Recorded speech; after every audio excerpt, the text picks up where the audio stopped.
Natural bone structures achieve maximum load-bearing capacity with minimum mass, a feat conventional engineering often fails to replicate. This efficiency stems from continuous adaptation based on applied mechanical stress. Topology optimization, or TO, is the computational method designed to solve this exact paradox, determining the optimal material distribution within a defined design space. The goal is to maximize the structural performance, typically stiffness, while adhering to a strict constraint on the total volume or mass allowed. This process transforms an initial solid block into a complex porous lattice structure, mirroring the trabecular architecture found in human bone. The core mathematical objective in structural TO is the minimization of compliance, which is equivalent to maximizing global stiffness. Compliance is defined as the total strain energy stored in the structure under a given load case. The objective function J is formulated as the minimization of the integral of the product of stress and strain over the domain. This minimization is subject to the equilibrium equation derived from linear elasticity and a volume fraction constraint, ensuring the final design uses only a fraction of the initial material. The design variables are the density values assigned to each discrete element within the domain. The physical behavior of the structure is governed by the equations of linear elasticity. Specifically, the equilibrium equation, often expressed as the Navier-Cauchy equation, must be satisfied at every point in the domain. This equation relates the internal stresses to the applied external forces. The material properties, defined by the Young's modulus and Poisson's ratio, are crucial inputs. In TO, the Young's modulus of each element is treated as a variable dependent on its assigned density, allowing the algorithm to effectively grade the material stiffness from solid to void. Solving the continuous optimization problem requires discretization using the finite element method. The design domain is meshed into thousands of finite elements, typically quadrilateral or hexahedral. Each element is assigned a density variable, rho, ranging from 0 for void to 1 for solid material. The FEM calculates the displacement field and resulting strain energy for the entire structure based on the current density distribution. This numerical framework provides the necessary input for the optimization loop, allowing the calculation of the objective function and its sensitivity. The optimization algorithm requires knowledge of how changes in element density affect the overall compliance. This is achieved through sensitivity analysis, calculating the gradient of the objective function with respect to the design variables.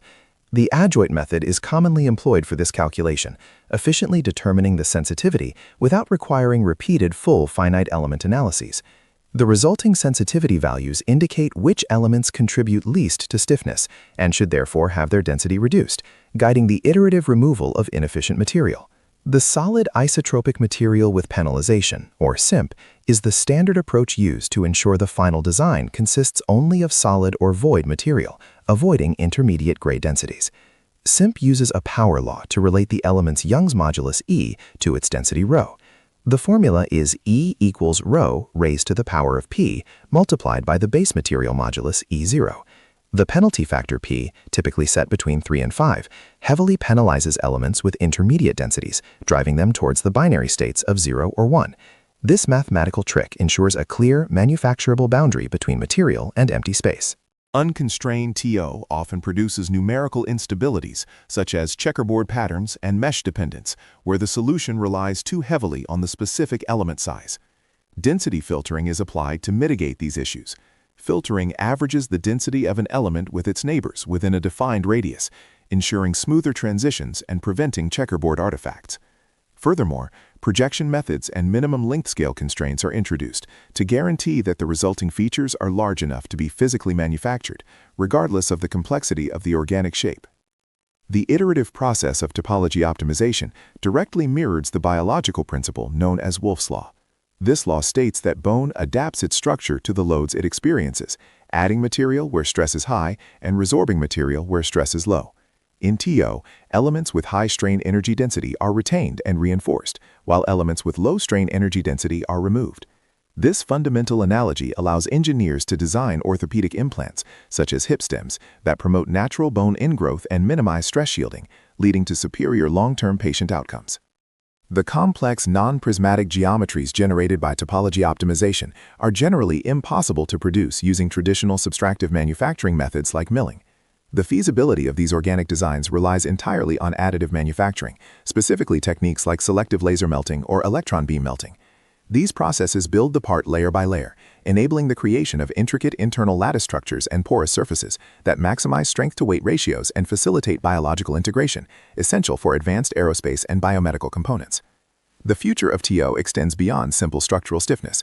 Multi-physics optimization integrates thermal, fluid dynamics, and electromagnetic constraints into the design process. For instance, optimizing a heat sink requires maximizing heat dissipation while minimizing mass, coupling structural and thermal objectives. Furthermore, personalized medicine is driving the use of patient-specific loading conditions derived from medical imaging to create truly customized implants, ensuring optimal load transfer and longevity based on individual biomechanics.